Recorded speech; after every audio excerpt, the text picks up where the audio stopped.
सब ताज उछाले जाएंगे, सब तख्त गिराए जाएंगे, हम अहले सफ़ा मरदूद हरम मसनद पर बिठाए जाएंगे।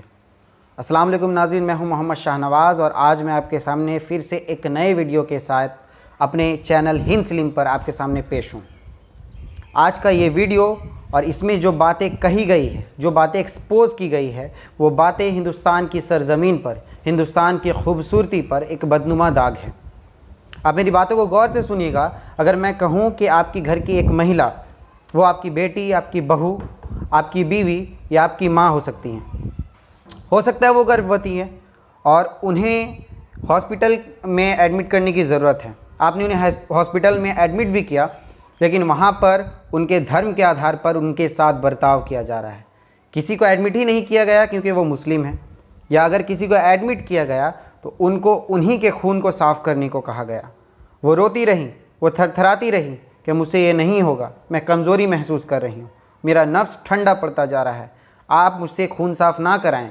पर उन्हें उनके मज़हब को उन्हीं के सामने उस हालत में गाली दिया गया। ये बात कोई मनगढ़ंत बात नहीं है। आज मैं आपके सामने ऐसे लगभग 5 अस्पतालों को एक्सपोज़ करूँगा जिसे इंडिया के एक बड़े न्यूज़ चैनल्स ने प्लस इंटरनेशनल अखबारों ने इस चीज़ को अपने साइट पर छापा है। आइए वीडियो की शुरुआत करते हैं। वीडियो की शुरुआत करने से पहले मैं आप लोगों से दरख्वास्त करना चाहूँगा कि अगर आपको मेरी बातें अच्छी लगती है तो आप मेरे चैनल हिंद स्लिम को सब्सक्राइब करें और मेरी बातों को आगे ज़रूर शेयर करें, उन लोगों तक ज़रूर जिनको उनकी दिमाग की बत्ती जलानी ज़रूरी है। शुरुआत करते हैं। देखिए, the telegraph and the Indian express द्वारा छापी गई एक बात। रिजवाना खातून जो कि 30 साल की थी, उन्होंने बताया कि जब उनको अस्पताल में एडमिट किया गया, क्योंकि वो प्रेग्नेंट थी, उनकी डिलीवरी डेट थी, उनको वहाँ पर सही तरीके से ट्रीटमेंट नहीं दी गई। उन्होंने कहा कि मुझे गालियाँ दी गई मेरे मजहबी नज़रिया के वजह से, मुझे अपने ही खून को पोंछने को बोला गया, मैं नहीं पोंछ पाई क्योंकि मैं थरथरा रही थी, मैं नहीं पोंछ पाई तो उसके बाद उन्होंने मुझे स्लीपर से मारा। जी हाज़रीन, ये बात झारखंड के एक गवर्नमेंट अस्पताल MGM हॉस्पिटल की है। ये एक किसी राज्य के पर्टिकुलर नेता या पर्टिकुलर बातों को एक्सपोज नहीं करता है। ये किसी अस्पताल में एक रह रहे एक हेड डॉक्टर के माइंड को यहाँ पर रिप्रेजेंट कर रहा है कि उनका जो माइंड है किस तरीके से नफ़रतों से कूट कूट कर भर चुका है। ये बात सुनने के बाद पीड़िता के परिवार ने उनको नर्सिंग होम में एडमिट कराया। नर्सिंग होम में एडमिट कराने के बाद उनके बच्चे की मौत हो गई। दूसरी खबर देखिए, अखबार इंडिया टुडे के द्वारा राजस्थान के एक अस्पताल जिसमें एक मुस्लिम महिला को भर्ती लेने से इनकार कर दिया गया, वो महिला गर्भवती थी, उनको कहा गया कि आप मुसलमान हो, आपका इलाज यहाँ पर नहीं हो पाएगा। इसके बाद अस्पताल के कॉरिडोर में ही उस महिला ने बच्चे को जन्मा और वो बच्चा मरा हुआ पैदा हुआ। क्यों? सिर्फ और सिर्फ उनके धर्म के आधार पर। आगे देखिए, दैनिक भास्कर अखबार में छपी एक खबर। आपको ये जानकर हैरानी होगी कि लोग किसी जाहिल के साथ तो डिस्क्रिमिनेशन कर सकते हैं, किसी जाहिल के साथ भेदभाव कर सकते हैं, पर यहाँ पर एडवोकेट मुशीद साहब, उनकी वाइफ के साथ भेदभाव किया गया। जब वो अपनी बीवी को लेकर अस्पताल गए एडमिट करवाने के लिए, उनको एडमिट नहीं लिया गया क्योंकि वो मुस्लिम थे। इसके बाद उन्होंने उस हॉस्पिटल पर केस कर दिया। आगे देखिए,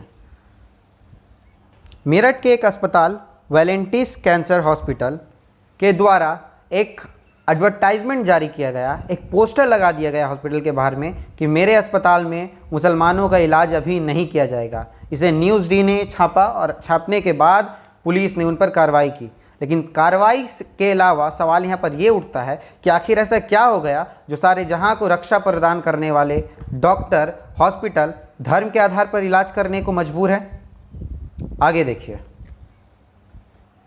इंटरनेशनल लेवल पर एक जानी मानी अखबार अल जजीरा, उन्होंने छापा कि गुजरात के एक नहीं, एक से कई ज़्यादा अस्पतालों पर धर्म के आधार पर कंपार्टमेंट मीन्स हॉस्पिटल वार्ड को बांटा गया। आपने सुना होगा कि हिंदू और मुसलमान के लिए अलग अलग करके कंपार्टमेंट वार्ड का इंतज़ाम किया गया। ये बहुत ही शर्म वाली बात है हिंदुस्तान की सरजमीन पर, जहां जेंट्स और लेडीज़ के लिए अलग अलग कंपार्टमेंट, अलग अलग वार्ड हॉस्पिटल में रखे जाते हैं। गुजरात की सरजमीन पर बहुत सारे अस्पतालों पे अलग अलग डिपार्टमेंट रखे गए, अलग अलग वार्ड्स रखे गए, क्योंकि एक में मुसलमान का इलाज होना है और एक में हिंदू का इलाज होना है। ये हिंदुस्तान की हिस्ट्री पर एक बदनुमा दाग है। ऐसा शायद मेरे हिसाब से आज़ादी के बाद पहली बार हुआ होगा। इसके ज़िम्मेदार कौन है? सवाल यहाँ पर यह उठता है। इन 5 बड़ी बड़ी न्यूज़ में एक ही बात कॉमन है, वो ये है कि धर्म के आधार पर लोगों के साथ भेदभाव करना। ये चीज़ क्यों हुई, इसको आप सोचिए, और आप सिर्फ मीडिया को गाली देना और लोगों तक आह भरना छोड़ दीजिए।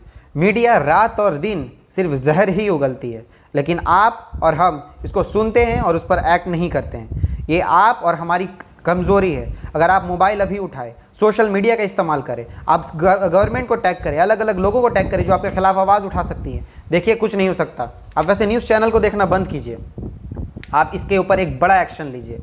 मैं अपने हिंदू भाइयों और मुसलमान भाइयों दोनों से कहना चाहूँगा, मीडिया जितना भी जहर भरे, जितना भी जहर भरे, लेकिन ये हिंदुस्तान आपका और मेरा दोनों का है। अगर यहाँ पर किसी की मौत हो रही है, अगर चाहे वो हिंदू हो या मुसलमान हो, रंग तो रहा है हिंदुस्तानियों का ही हाथ खून से। आप इस बात को गौर करें, मेरी बात को आगे ज़रूर शेयर करें। जय हिंद, अस्सलाम वालेकुम।